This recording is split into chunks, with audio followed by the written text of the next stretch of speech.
Hey guys, unless you've been living under a rock over the past 2 months, you've seen that COVID-19 has dramatically shaken up our world. Both in the stock market and in the real estate world, people have completely changed how they're doing business, and market factors have completely shifted as well. If you guys are a homeowner, you really need to pay attention to this message because I'm digging into the hottest topic there is right now for homeowners, that being refinancing. I'm going to share some insight with you guys that you hadn't considered before. And by the end of this conversation, we could possibly talk about reducing your monthly payment by hundreds of dollars per month. So let's jump right into it. Again, I'm Eric Loya with Father's Plan Realty.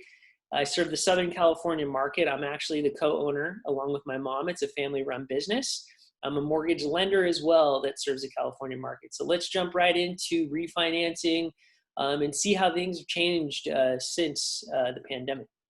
So I'm going to share my screen with you and dig into refinancing. So we're going to jump right into it. All right, here we go. So I'm going to cover four questions for you guys today. Why refinance? Two, what are the different options that I have? How do I qualify, especially now, given the certain circumstances in the marketplace? And what are some common misconceptions? So let's jump into it. Why refinance? So a refinance is an opportunity for a homeowner to either access home equity in the form of cash and or reduce their monthly mortgage payment. Simple as that, guys. You can use the cash for anything. You can use it for repairs on your home. You can use it for investment purchases. You want to go buy a business, if you want to buy real estate. You can even use it for personal purchases. If you want to go buy a boat, some cars, whatever it is that tickles your fancy right now, you can go ahead and do with a refi. So these are some reasons to do it. There's two different types when it comes to the lending world that you need to pay attention to. One is a rate and term. So this is a simple exchange in terms of the loan already in place. So you're not trying to pull any money out. You simply just want to exchange the interest rate and the exact same money for your loan to a lower interest rate. And another thing to consider, guys, that people don't is that not only can you lower your interest rate and payment, but you can also consider lowering your term, right? You can consider, wait, what do the payments look like on a 15-year term, right? Maybe you have 20 years left on your mortgage. What would it look like if you changed it to a 15, right? Would your payments be the same? Would they be less? And can you save 5 years on payments, right? So that's another thing you really want to consider right now, especially with low rates. You'd be surprised. You may be able to shave 10, 15 years off your mortgage and have a very similar payment. Cash out is another option. So this is if you want to pull cash out above and beyond what the loan amount is. Now, usually a cash out refinance is capped at 60 to 80% of the property value.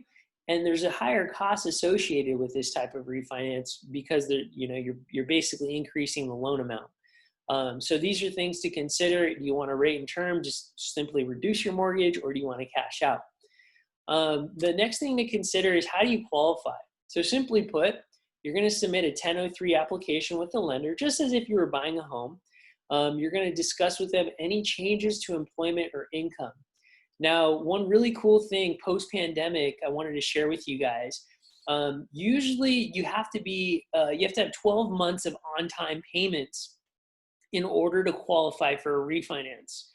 Now, if you've been impacted or you were furloughed from your job, there's a new rule coming out in which you only need to make 3 months of payments after you get your job back and you get, your income starts to come back. 3 months of payments, and then you guys can qualify for a refinance. So you don't have to wait a full year. You can wait until your 90 days of making those payments, which I do believe in the next 90 days rates will still remain low. But again, you want to direct message me for more insight. We could talk about your specific situation. Common misconceptions, refinancing costs a lot of money and may not be worth it in the long run. That's false.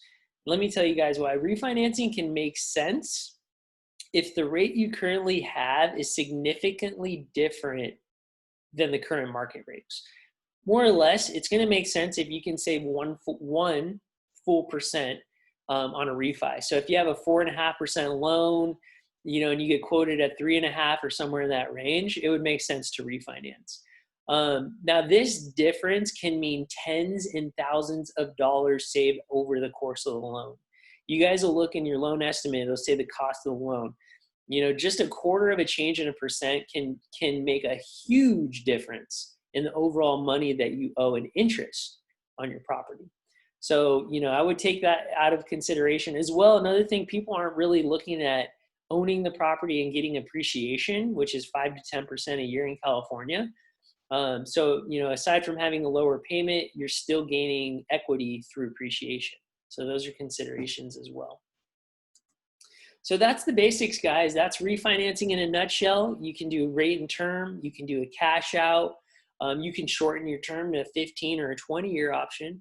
If you guys have any questions or you want to run some scenarios by me, I'm more than happy to help you. Again, I'm Eric Loya with Father's Plan Realty. You can take a look at our YouTube videos if you have any other questions on insights on loans. And I hope this has been insightful for you guys today. Take care.